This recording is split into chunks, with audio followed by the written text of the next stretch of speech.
కులం కాశీబుగ్గ తొక్కిసలాట ఘటనలో చికిత్స పొందుతున్న బాధితులను మంత్రి ఆనం పరామర్శించారు.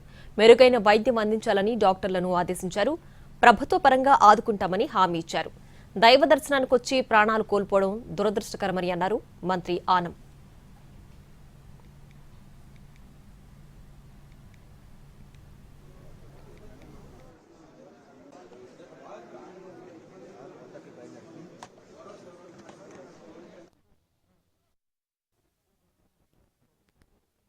అకారణంగా జరిగినటువంటి యాక్సిడెంట్ అనే చెప్పుకోవాలి.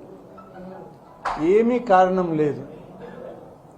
కొంచెం ఓపికగా వచ్చిన భక్తులు ఉన్నా, లేకుంటే ఏర్పాట్లు చేయడంలో ఆ బ్యారికేడింగ్ ఇంకొక 100 మీటర్లు బ్యారికేడింగ్ చేస్తున్నా ఇటువంటి సంఘటన జరిగేది కాదేమో. పెద్దలు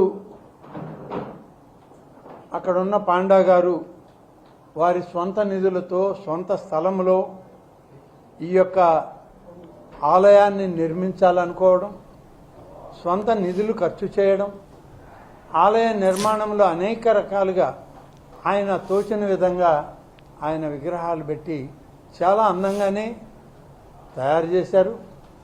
భగవత్ సాన్నిధ్యం తిరుమలకే వెళ్ళక్కర్లేదు, ఇక్కడికి వచ్చినా చాలు అనే విధంగా దాన్ని రూపొందించాలన్న ఆయన తపన, ఆర్ద్రత దాంట్లో కనబడుతూ ఉంది. ఇది